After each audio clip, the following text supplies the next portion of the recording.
There are legitimate debates in science, but they're not performed like religious debates, where performers on stage or online each talk past each other and argue in real time, each able to claim whatever they want because there's no way to fact check them on the fly. So when someone says that some study or paper or evidence of some sort supported this or disproved that, there's no way to know because it might be that the first time you ever heard that claim was in the debate. So how can you challenge a citation you never read or even heard of? You can't call them a liar until you can prove that they lied. You have to read that study first. The science debates are done in writing, where every claim has to be backed by specific citations. And because in a written debate, you don't have a time limit, you don't have only minutes to respond with an audience of however many people waiting. You get to read those papers before you reply, which allows you to retort intelligently. Whenever I've debated creationists in writing and they claim that some citation allegedly supports their conclusion, I read it. And invariably, it never says what they said it did. It either says the very opposite of that, or it's talking about something else entirely. Maybe the wanna believer doesn't even know any better because it seems that they don't even read the papers that I guess some advisor told them to bring up against me because they're always confused when they try. They can never explain what their own citation is even about otherwise. If you want examples of this, I wrote 2 blog posts about when this happened with Pastor Bob Enyart of Denver Bible Church and when it happened again with Christian radio host Bob Dutko. Isn't it funny that all these guys who pretend to be defending truth are always lying? I'll include links to prove that below. That's why believers prefer live debates, where the facts don't matter as much as appearances, where they think they can get away with claiming anything, because sure, we can't fact check them on the fly, not during the debate, but that doesn't mean we can't get back to it later and hold them accountable for making false claims in public media. For example, a couple years ago, I debated young Earth creationist Dr. Charles Jackson. He was heralded as a genius, but all his arguments were stunningly stupid. And so were the challenges offered by other science-denying idiots in the Q&A. All I can say about this, I'd have to look it up because I don't know off the top of my head, but everything we've ever done for that Standing for Truth has said, or Raw Matt or any of these clowns, is when I get an actual scientist in an interview to say, hey, this is what this creationist Yahoo said, they start laughing at the ignorance of the claim that the creationists made. So I'll be happy to take a snippet of that, bring it to actual scientists who work with genetics, and then we'll find out what their examination of that is, because I have no idea what he's even referencing. But I'm betting that the past is the key to the present, and that creationists always saying stupid shit that never turns out to be true is going to be consistent again. I'm going to bet that it's going to happen again. Always? Always. This one coming. So everything. Not one argument ever that was both true and indicative of your position. Would you like to hear one? Oh, you don't have one. And he didn't. Instead, Jackson referred to Spencer Wells' genographic study confirming that all modern humans descend from what Jackson called 4 gene pools. She also erroneously associated with Noah and his wife and each of Noah's sons' wives. Then he challenged me to fact check him, which of course I did. After the debate, I reached out to geneticist Daniel Stern Cardinal, who pointed out that no, it's not 4 gene pools, it's only 3, and they're not separate gene pools, but a descendant lineage, where you have one original group that begets a subgroup somewhere else later on, which in turn leads to another subgroup somewhere else later on, as humanity migrated out of Africa and produced a second daughter group of migrants who then went north or east. And this direct lineal descent disproves Jackson's claim even before we remember the evidence that all of this happened tens of thousands of years ago and not 4,500 years ago like he wants to pretend.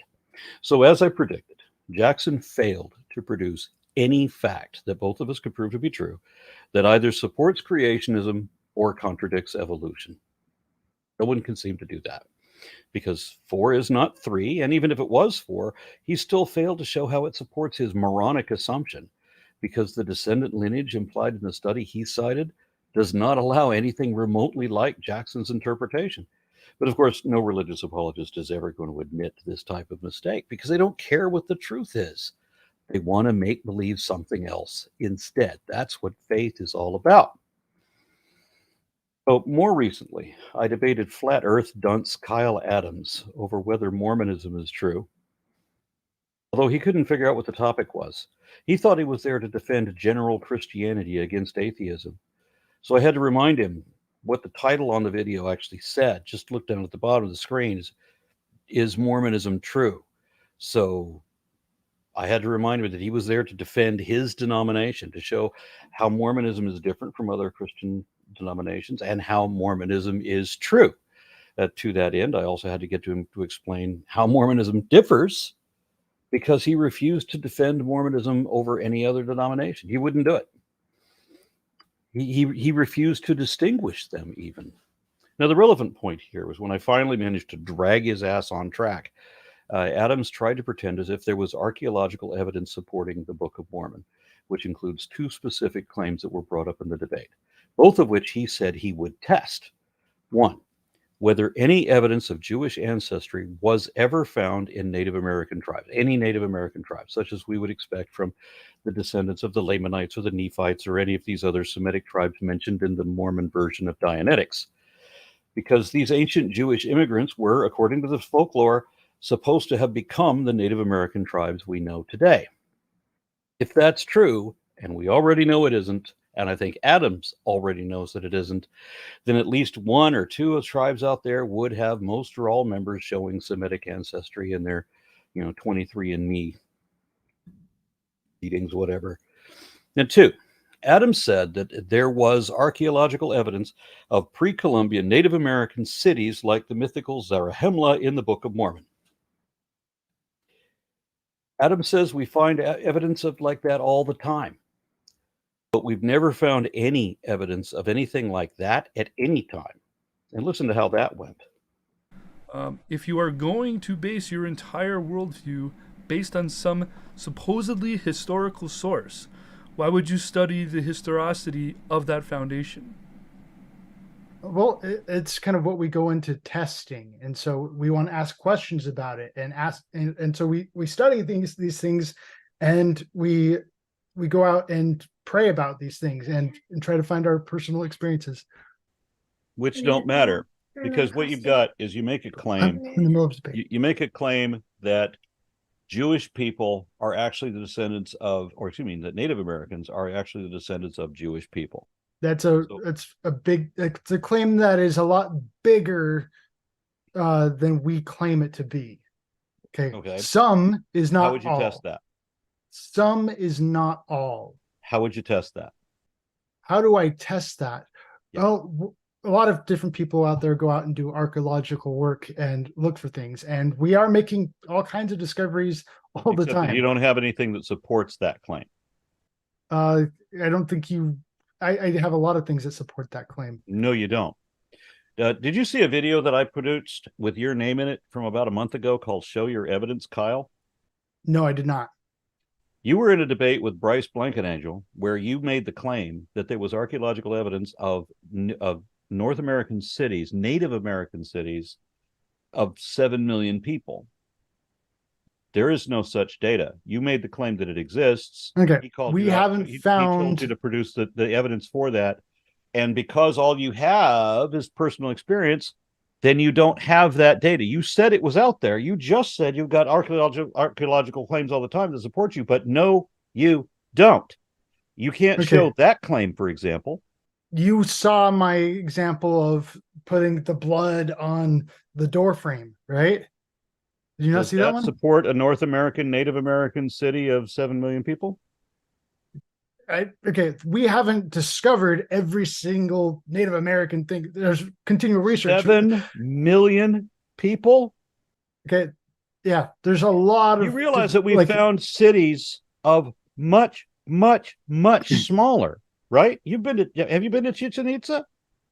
I have not been to Chichen Itza. It's a tiny little city, comparatively. And how much of the Native American settlements have we really discovered? If we can find Chichen Itza in a jungle where things are not preserved very well, then certainly in North America, which is not a natural rainforest situation, then we ought to be able to find these cities. 7 million people. You claimed the data was out there. It is not out there. Okay. Another way you would test for it is through genetics. Again, Mormons come up butt kiss. Nothing ever supports the Mormon position. There is no Jewish heredity in any Native American tribe, period. None. That's you're speaking on behalf of everyone when you have no authority to speak on. No, I don't behalf of have. I everyone. don't need authority. You haven't gone out and specifically tested. I don't every need single authority. The authority is not the issue. You have no experience. You're just we're talking saying science things, now.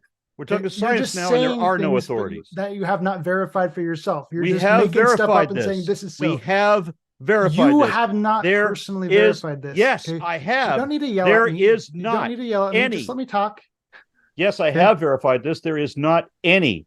There is not any Jewish heredity in any genetic test ever performed on Native Americans. No, there isn't. That's a really, really big phrase that would Could be require you to disproved go with a out and single individually exception. genetically test every single Native American ever in the entire United States. But all I have to I didn't Canada, have to say that. Okay. All I had to say is that there's no Jewish heredity found in any Native American people. In any of the tests You've that have never ever been tested. done, No one has ever tested that. have never supported Jewish immigration. Never. Okay, your claim So is you're making a claim. You You're said making that you claims can that are test too it. big for your own mouth. You said that you all right, could all right, test all right. it. I think we're The gonna way to test move it on from this point here. Is to Thank you. do what I just said. You haven't done that. You're pretending as moving if on. I haven't done that. Yeah, I have. Your claim is too big for your mouth. No, it isn't. Gentlemen, please. The So- fact that data has never been found. Let him moderate, despite please. all the we tests- have a situation here where we're just pushing back and forth. Now, on the question of whether Semitic ancestry had ever been detected for any Native American tribe, the only honest thing Adams could say is, no, there is no such evidence, or none has ever been found. But he won't say that. Instead, he pretends as if I'm being dishonest for pointing out the reality there. If any Native American tribe did have Semitic ancestry, he would be able to cite the study that shows it. And I would already know about it, because this is one of those instances where having a degree in anthropology actually counts for something. Note how he first said that Mormon archaeologists are making all kinds of discoveries all the time, and that consequently he said he has a lot of things to support that claim. But no, when I called him on it, it turned out he doesn't have anything at all. Not one thing ever. So he backtracked, implying that such evidence might exist and that it just hasn't been discovered yet. But remember, he already said that it had been discovered, past tense, and that more of this evidence is found all the time, even though he still cannot present even one single instance, not one fact to back him up. Now, in all fairness, he claimed evidence for a city of 2 million people, not 7. I misremembered that. But it doesn't matter, because he doesn't have evidence for any pre-Columbian North American city of however many millions of people.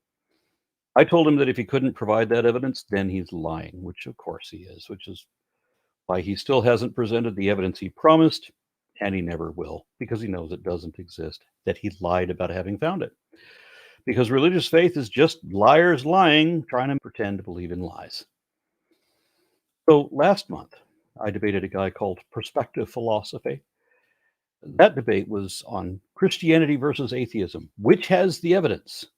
So I provided the facts and evidence as required, of course, but he did not. All he had were arguments instead of evidence. Well, one argument, the contingency argument.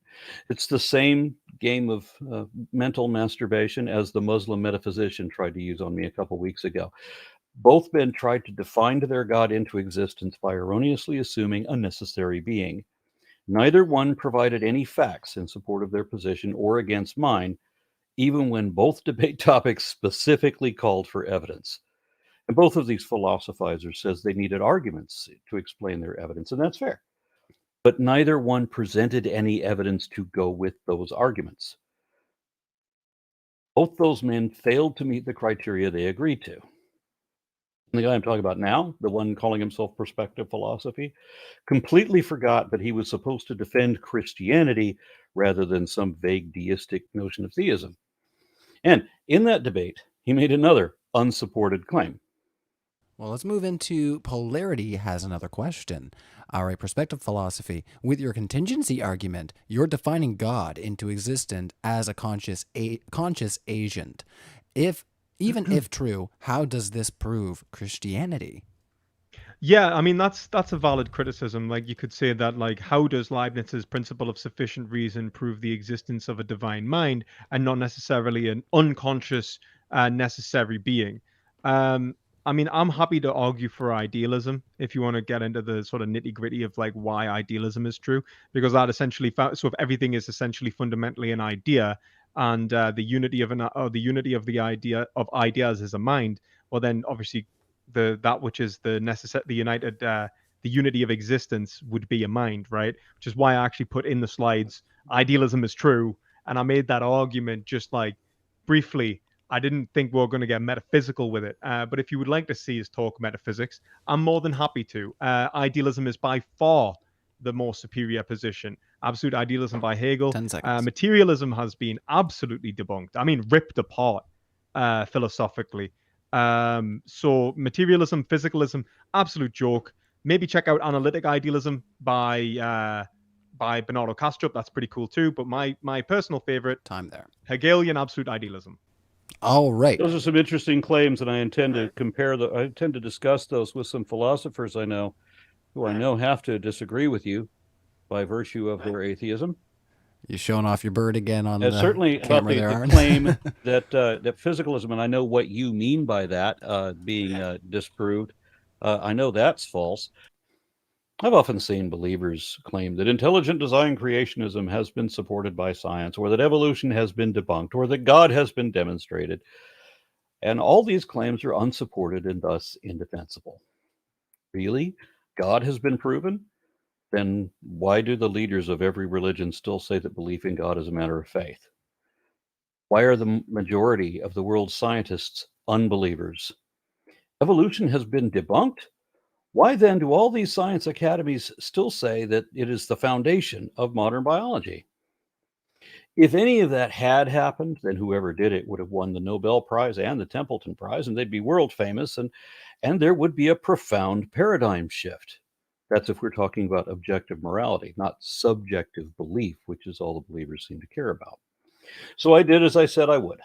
First, I reached out to Professor Daniel Dennett, one of the world's foremost, or at least most famous, experts on neurophilosophy and cognitive science. His understandably brief reply came as no surprise. No, that's fake news. Materialism is still the standard view. I also checked with Dr. Kenneth Williford, chair of the Department of Philosophy and Humanities at the University of Texas at Arlington, and we talked for a while about this and other things, but again, no, materialism is still alive and well and completely intact, unaware that it had been ripped apart philosophically. Finally, if it was true that idealism is by far the superior position and materialism has been absolutely debunked, then the scientific community would be forced to change their position on that. Yet look at this. Of all the philosophical positions that scientists may be divided over, roughly 85% accept non-skeptical realism or materialism, and almost 3/4 of them are atheist. Now, how could either of these be if Materialism has been absolutely debunked. I'm going to have to call bullshit again?